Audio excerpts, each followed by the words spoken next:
Monecero, ya acabó. Bueno, contanos un poco qué te acercaste, qué es lo que está pasando hoy acá en el Bajo. Bueno, venimos a acompañar esta iniciativa que nos parece muy importante, tomando en consideración que hay un cerco mediático que no solamente pretende acallar voces desde lo político, sino fundamentalmente impedir que el pueblo tenga acceso a información real. Al gobierno saliente se lo criticaba porque decían que daba cifras distorsionadas del índice de costo de vida y ellos resolvieron lisa y llanamente dejar de dar estadísticas, pero que no solamente tienen que ver con el costo de vida. Una estadística fundamental es saber, por ejemplo, cómo está evolucionando el nivel de empleo. Hoy se ha conocido un dato muy preocupante de una consultora privada que habla de un desempleo del orden de 100 y pico de mil compatriotas, a lo que hay que agregar además suspensiones, etcétera. Bueno, todo eso que es una función del INDEC hoy no se cumple, pero es lo que viene ocurriendo en todo sentido. El gobierno dice que viene a controlar la inflación y desató una inflación que anualizada ya debe estar en el orden del 40%. Dice que viene a terminar con la pobreza cero y precisamente el índice de inflación, la devaluación han llevado la pobreza a niveles que no conocíamos en los últimos 12 años. Por eso ha reaparecido en la Argentina la preocupación que antes no existía de perder el empleo, y la otra que tampoco existía era casi la certeza de que no te va a alcanzar el sueldo a fin de mes. Había otras preocupaciones, pero estas dos no. Así que esta labor que están desarrollando ellos es muy importante, porque además una estadística sobre la evolución de los precios populares, que en general son la canasta básica de alimentos más algunos artículos de limpieza, etcétera, es fundamental para saber cuál es la situación precisamente de los sectores populares, porque los sectores populares gastan casi el 100% de sus ingresos precisamente en alimentos y este tipo de necesidades básicas. Una consulta con respecto a lo que está pasando hoy en el Congreso y el acuerdo con los fondos buitres. ¿Cómo crees que sigue esto? ¿Cómo crees que sigue esto para el día martes? ¿Cómo ves la cosa vos? ¿Esto ya está terminado? ¿Cuál es tu visión? A ver, a mí me da la impresión de que va a ser muy difícil frenar el acuerdo en el Parlamento, porque además el gobierno está llevando adelante una política de extorsión sobre los gobernadores, sobre muchísimos legisladores, pero además porque hay una especie de campaña encabezada por los consultores privados, los gurús de la economía, en general los opinólogos de economía de los grandes medios de comunicación, que decididamente están trabajando para instalar la sensación de que estamos entre la espada y la pared, cosa que ya en la historia argentina ocurrió en muchas oportunidades. A mí me ocurrió cuando yo era senador en el gobierno de la Rúa tener que discutir la famosa ley de déficit cero, y también en ese momento habían puesto al Congreso entre la espada y la pared. Así que creo que no va a ser sencillo frenarlo.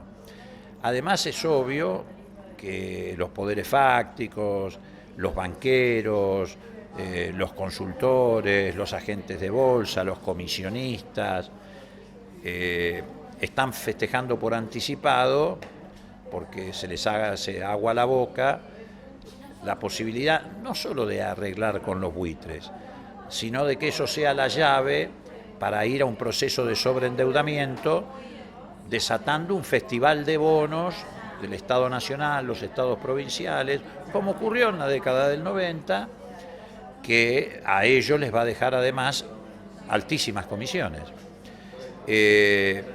Y bueno, me parece que estamos en un escenario en ese sentido muy complejo. Y por otra parte, el gobierno, sin ningún pudor, confiesa que la única herramienta de política económica que tiene es el endeudamiento. Por un lado está cerrado, obturado el mercado internacional, por un montón de circunstancias. No hay ningún país hoy que te quiera comprar, todos te quieren vender, por eso vuelven a la carga con los tratados de libre comercio, tienen sobreoferta de bienes por la crisis en los países centrales. esa misma sobreoferta lleva a un escenario de caída vertical de los valores de los commodities o de las materias primas. Esto nos afecta mucho. Brasil está en una crisis recesiva profunda y es el destino del 40% de nuestras exportaciones. Entonces el mercado externo lo tenemos complicado y cerrado. El gobierno de Macri no se le ocurre mejor idea que a la vez destruir el mercado interno, hacer caer el empleo, el consumo. Entonces, ¿cuál es la herramienta que le queda para hacer funcionar el engranaje? El endeudamiento. El problema del endeudamiento es que le puede dar satisfacción a 4 o 5 millones de argentinos, pero deja 40 afuera. ¿Y usted cree que si finalmente esto ocurre, el resto de los bonistas que sí han aceptado la quita pueden llegar a hacer reclamo por las mismas condiciones? Bueno, yo no estoy en condiciones de afirmarlo, pero tampoco de descartarlo. En realidad ha sido tan arbitrario el manejo que ha tenido la justicia de Estados Unidos en relación a esta cuestión, aunque no todos los bonos los tenemos bajo legislación norteamericana, pero ha sido tan arbitrario que cualquier cosa puede suceder. Por lo pronto, además, todo el mundo está creyendo que cerramos la totalidad de la deuda, o mejor dicho, del conflicto que tenemos planteado con los llamados fondos buitres, y no es así. Estamos cerrando eventualmente con un porcentaje. Hay otro porcentaje que, como bien señaló hoy Kicillof en el debate en comisión, incluso puede estar en manos del propio Paul Singer, que no ingresan a este acuerdo. Como estaban en manos de Paul Singer bonos de los llamados Me Too, que no habían entrado a litigar, pero que los tenían esperando en la puerta para obtener ventajas en función del litigio que llevaba adelante Paul. Entonces, todo es posible. El gobierno anterior, el gobierno saliente, el de Cristina, con muy buen criterio, no avanzó en la negociación. Primero, porque no estaba dispuesta a pagar lo que los buitres reclamaban, pero en segundo lugar, porque estaba vigente la cláusula Rufo. El gobierno de Macri miente, y Prat Gay lo hace descaradamente, cuando dice que el gobierno anterior no tuvo voluntad de acordar. Si el gobierno anterior hubiera acordado, ahí sí se desataba la cláusula Rufo y hoy el endeudamiento estaría en el orden de los 300.000 millones de dólares. Pero yo no sé qué va a suceder. Es una gran incertidumbre. Pero más allá de que finalmente los bonistas reclamen o no reclamen, que por supuesto no es una cuestión menor, lo que está claro es que aquí estamos yendo de cabeza al endeudamiento y se está festejando volver al endeudamiento. ¿Y hay posibilidades de que el referéndum que quieren armar se lleve a cabo o ya esto está casi cerrado? A ver, yo creo que ellos le van a dar un trámite rápido en el Parlamento y va a ser muy difícil impedirlo, más allá de las rondas de consulta que se están haciendo con economistas o voceros de distintos sectores sociales. En realidad la clave de todo esto está en el Senado. Si el Frente para la Victoria tuviera una posición homogénea y única en el Senado, esto no pasaría. Pero es precisamente ahí donde tienen más influencia los gobernadores.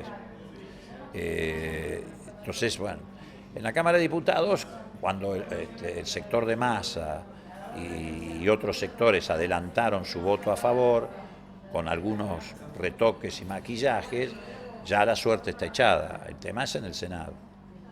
Pero ahí va a jugar mucho la presión de los gobernadores. Cambiando un poquito de tema o siguiendo con el mismo, ¿qué atribuís que la llegada de Obama el 23 de marzo a la Argentina? Mira, yo no creo que forme parte de una conspiración. Yo creo que Obama decidió, en función de sus propios intereses geopolíticos, que si iba a Cuba tenía que buscar ir a algún otro país de signo contrario, digamos con un gobierno de derecha y conservador, para equilibrar en función de la situación interna de Estados Unidos, que además, no nos olvidemos, están en plena campaña electoral. Entonces, seguramente para que la derecha norteamericana no se tome del viaje a Cuba y eso lesione las posibilidades de los candidatos demócratas, él buscó algún otro país. Bueno, si se trataba de un país con un gobierno de derecha y conservador flamante, le cayó como anillo al dedo el gobierno de Macri en la Argentina. Pero yo creo que ahí está la clave de la cuestión. Me parece que la decisión fue una decisión mirando hacia el interior de la política en Estados Unidos. Porque lo cierto es que Obama ha atravesado algunas dificultades en su gestión. Por ejemplo, haber reabierto las conversaciones con Irán por la cuestión nuclear. Eso le generó un frente muy complejo, muy difícil, que también tuvo impacto en la Argentina. El caso Nisman está íntimamente vinculado a esa circunstancia. Nisman en realidad era un mascarón de proa de un entramado mafioso que pretendía llevar adelante esa denuncia hacia fines de febrero para hacerla coincidir con la visita del premier israelí Netanyahu al Capitolio, cosa que ocurrió al Congreso norteamericano, invitado por la derecha norteamericana, una cosa que nunca había ocurrido, para ir a dar un mensaje contra la política exterior de Obama. Lo que pasa que, bueno, alguien lo llamó a Nisman y le dijo que le estaban por sacar la fiscalía, que para él era una fuente de poder y una fuente de dinero, y él adelantó la presentación de la denuncia, por eso fue todo muy improvisado y le fue como le fue con los jueces argentinos, etc.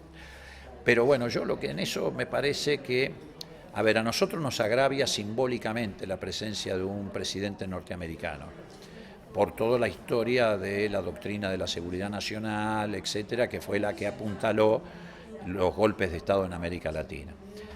Pero me parece que lo que tenemos que tener en claro es que nuestro problema es con el gobierno de Macri, y no entrar en una discusión que tal vez nos puede llevar a un terreno complejo, porque también Obama puede responder diciendo, bueno, yo soy demócrata, nosotros lo tuvimos a Carter y a Patricia Derian, que realmente fueron en ese momento, lo digo por experiencia propia, una ventana que nos permitió en buena medida dar a conocer al mundo los horrores que estaban ocurriendo en la Argentina y bueno, de alguna manera acorralar internacionalmente a la Junta Militar. Entonces yo creo que en esa discusión no hay que entrar demasiado.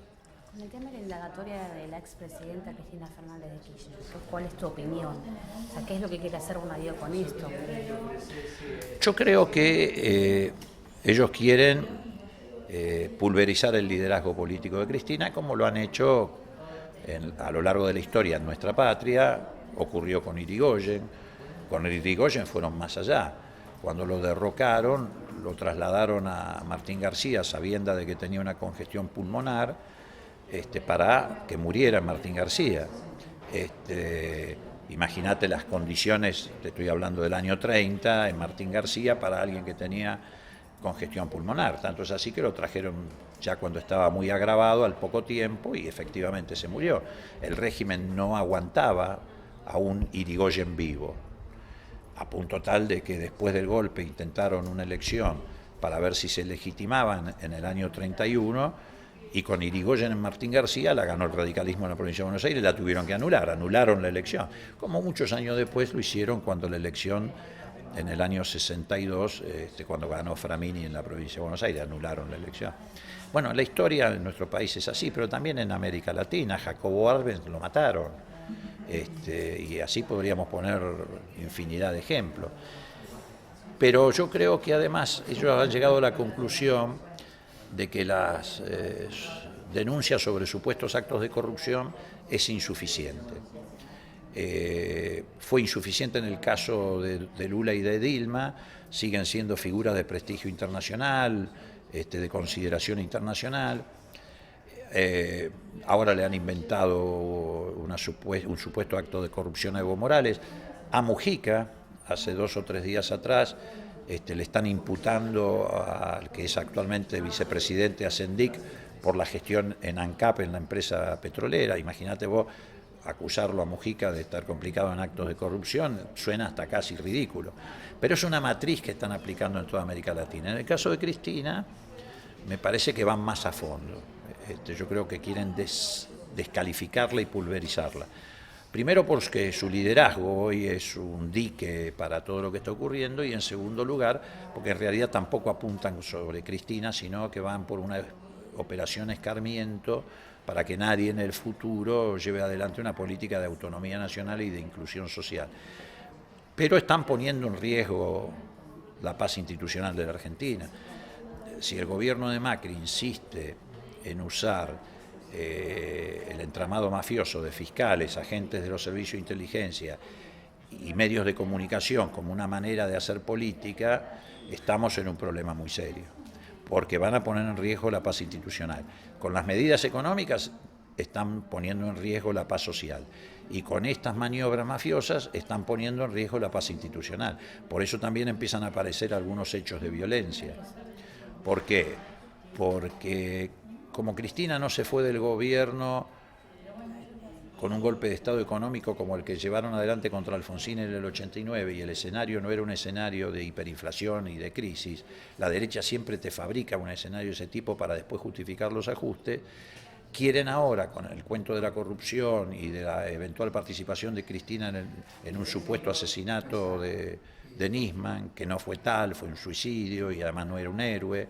En este país en el país de macrismo hemos llegado al disparate de transformar en un héroe a Nisman, en un santo a Estiuso y en una mala persona al Papa. Estamos en una situación bastante compleja.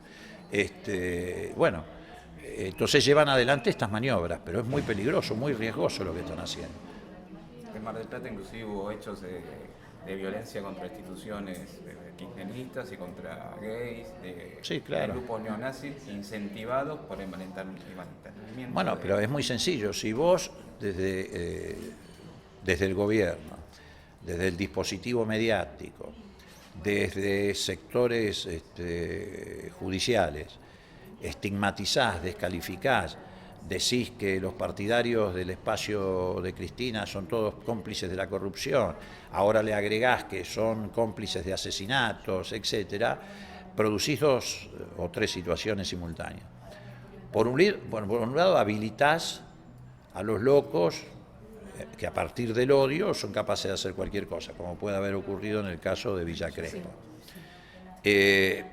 Habilitás a los mafiosos a que también lleven adelante acciones de esta naturaleza. Puede haber sido el caso de Mar del Plata, por ejemplo, en el ataque al local de la Cámpora. Eso no es un loco, un tipo que se baja con una itaca a determinada hora de la noche, tiene, digamos, ninguno de nosotros tiene una itaca en la casa, digamos. Y después liberás a las fuerzas de seguridad, que son en general mastines que lo tenés que tener siempre con la rienda cortita, a que lleven adelante despropósitos como acá en la Villa 1114 contra los chicos de una murga, o la represión que sufrió la columna de bancarios, que el día que Macri estaba hablando en el Congreso, en el mismo momento que decía que había abierto una etapa de diálogo en la Argentina, a 200 metros murieron a paros a los bancarios, cosa que los medios de comunicación en general no mostraron. Pero bueno. Más teniendo un protocolo antipiquete y medidas represivas constantes. Claro. Y la metropolitana, un chiche nuevo que es la Taser, que exactamente. Van a Entonces, el gobierno debe reflexionar sobre esto, porque están caminando sobre el filo de la navaja y pueden, reitero, quebrar la paz social, salvo que tengan el deliberado propósito de generar un acto de provocación para crear un estado de excepcionalidad. Bueno, empezó